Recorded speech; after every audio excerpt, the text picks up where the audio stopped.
questo cimitero qua, con tutte queste belle tombe. Voi lo vedeste certo in vita chissà quante volte. Ogni tanto, triste, ci venivo a passeggiare.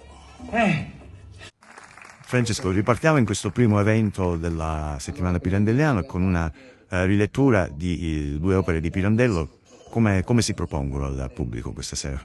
È una rilettura, in particolare di All'uscita, perché ultimamente, ma seguendo anche quello che era l'indicazione che dava Pirandello, dice le mie opere comunque in qualche modo se volete intervenire fatelo, aggiungete, stravolgete, chiaramente non abbiamo stravolto niente, però mi è sembrato opportuno aumentare lo spessore drammaturgico delle apparenze della vita, perché all'uscita noi abbiamo le apparenze della morte, che sono l'uomo grasso, il filosofo, la donna uccisa, il bimbo della melagrana, e poi c'è una famiglia di contadini che apre e chiude lo spettacolo ma con delle battute di servizio.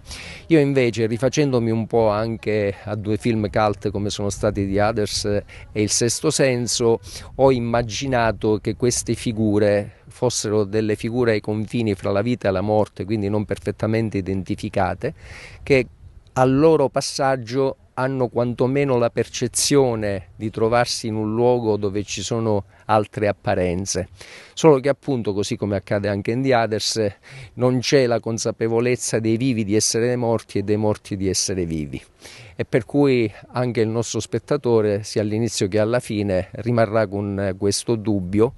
E c'è una frase che è famosissima: certe volte le anime dei morti si confondono con quelle dei vivi e non sanno realmente chi siano. L'uomo dal fiore in bocca è più o meno invece la soluzione tradizionale e classica, che ci è sembrato giusto lasciare invece più o meno inalterato, proprio per dare la possibilità a Corrado Tedeschi, che ormai lo fa da tantissimo tempo, di poter iniziare questo nuovo ciclo di manifestazioni pirandelliane con quello che è uno dei suoi cavalli di battaglia, che è stato anche uno dei cavalli di battaglia dei più grandi attori italiani. Quest'uomo dal fiore in bocca by Corrado Tedeschi, cosa dobbiamo aspettarci? Questo non vorrei spoilerare, come si dice oggi. E niente, è un testo talmente perfetto che non va assolutamente recitato, va solo accompagnato, perché poi tutto il resto l'ha fatto Pirandello. Io credo che, io ero anche amico di Dino Risi, uno dei più grandi registi della nostra storia, che mi diceva che secondo lui è il più grande monologo, che nasce come dialogo ma poi diventa monologante, il più grande monologo che sia mai stato scritto. E quindi io mi avvicino a questo, ogni volta, lo faccio da 25 anni, mi avvicino con tutto il rispetto possibile e immaginabile, perché è un gioiello assoluto.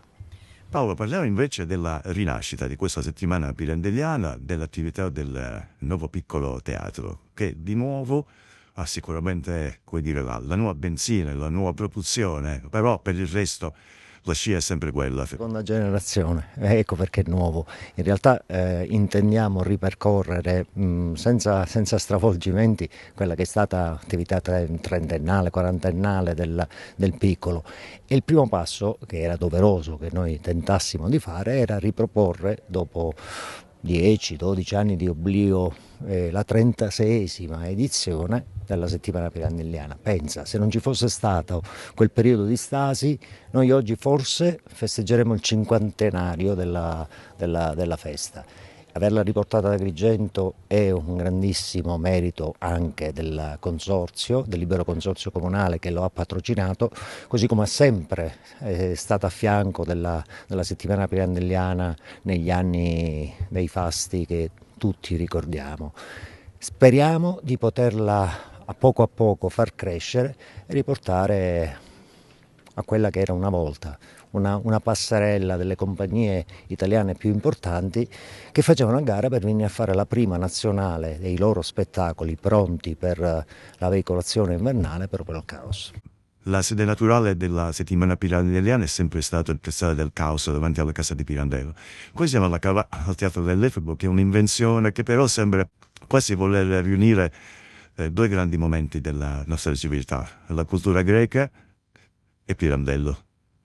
Hai detto niente, sì, certo, mi sembra proprio la sede più bella e più naturale. Noi veniamo da quelle cose lì, Cioè è inutile che proviamo.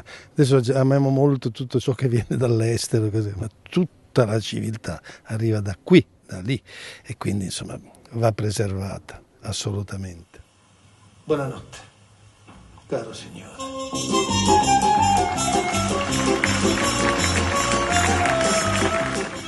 Dedichiamo a Pippo Baudo questo ultimo abbraccio e questo ultimo applauso.